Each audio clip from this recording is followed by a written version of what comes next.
腌黄瓜时用盐杀水容易过咸，适时换成这种调料，不仅不齁咸，还能让黄瓜保持嘎嘣脆口感，更入味。大家好，我是乐乐妈。挑选黄瓜时，带新鲜花朵的往往更鲜嫩哦。花朵坚挺、色泽润泽的黄瓜，通常采摘时间短，水分和营养保留更完整，口感也更脆爽。清洗黄瓜时，可先将黄瓜置于流动的自来水下，初步冲去浮尘与杂质。接着在黄瓜表面均匀撒上一层面粉，跟着就下手细细搓洗，利用面粉的吸附力深入清洁缝隙。需注意，面粉直接撒在瓜身搓洗更有效。有的朋友将面粉溶于水再搓洗，面粉粘性呢会被稀释，难以充分粘附污渍，也就是说没有作用了，对吧？重点清洁花蒂残留、凸起纹路处，最后用清水彻底冲净，直至水面无白色面粉絮状物。清洗干净，控干水分放菜板上。接下来处理黄瓜，先将洗净的黄瓜两端切除，这一步既能去除口感较硬的部分，也能避免残留的花蒂或杂质影响效果。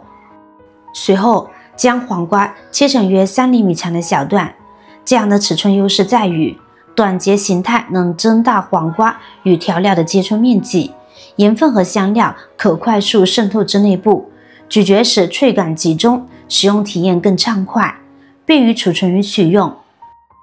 切好的黄瓜段直接放入干净的大碗中。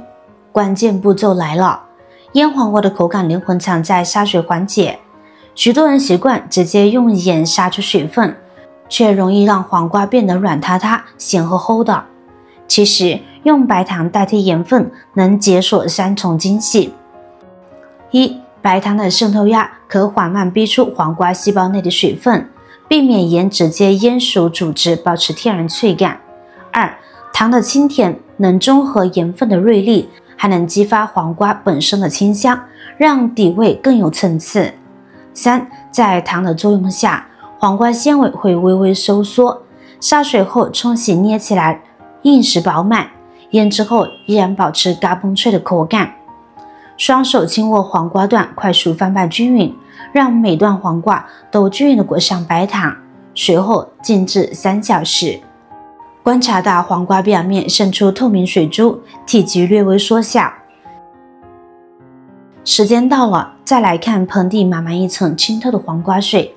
此刻的黄瓜早没了刚切时的硬挺，却多了份温柔的褶皱。现在把腌好的黄瓜从盆里捞出来，放进纱布里，纱布4个角拎起来，裹紧黄瓜，像包包子似的扎紧口。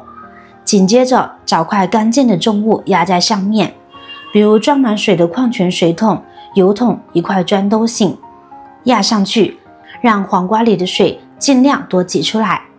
记住，出水越多越好，这样后面做出来的黄瓜口感更脆生，也更入味。至于盆底的黄瓜水，别直接扔掉。听隔壁张阿姨说，她犯支气管老毛病时，早晚舀2勺这黄瓜水兑温水喝，3天后喉咙清爽不少。老一辈用白糖调出来的汁水有天然润嗓效果，冷藏后凉丝丝的，成了邻里间的土家润喉露。接下来我们准备几瓣大蒜，切成薄厚均匀的蒜片。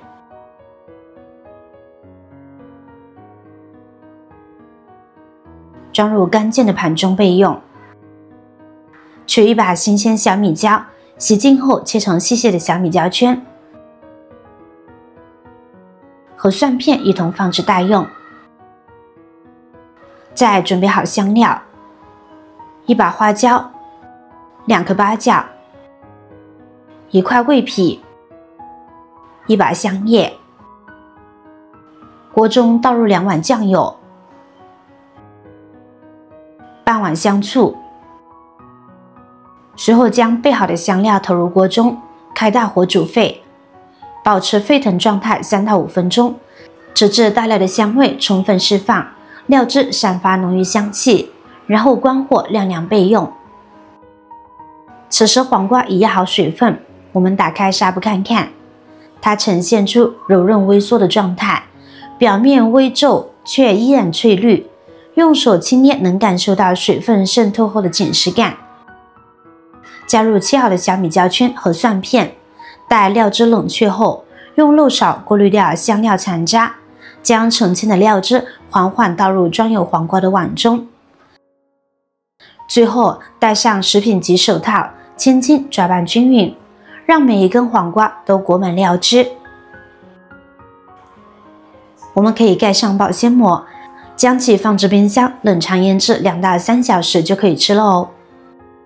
口感脆嫩，适合即食。想要充分入味，密封后冷藏过夜，料汁渗透更彻底，酸甜香辣味更浓郁，口感更爽。相较于传统用盐腌制的黄瓜，此做法优势显著。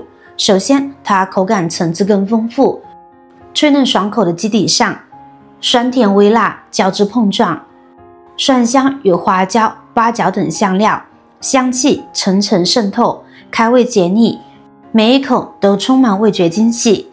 其次，操作更便捷，步骤精简清晰，新手也能轻松驾驭，风味也更独特，也能在夏日冷藏后作为冰爽小食，甚至搭配面食、韭菜，百搭又实用。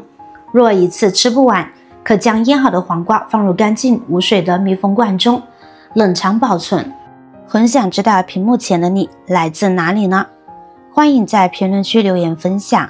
能与世界各地的朋友再次相遇，真是件奇妙的事。如果我的分享对你有帮助，不妨点击订阅按钮，后续还有更多实用小技巧等你解锁。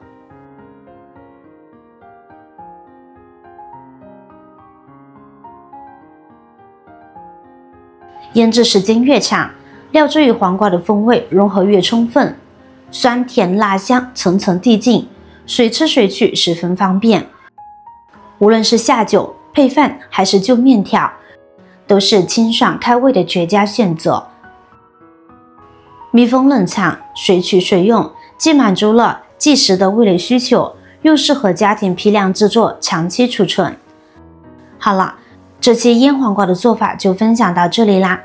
喜欢的话，别忘了分享给身边的朋友，点击关注，下期还有更多的美食小妙招等你哦，拜拜。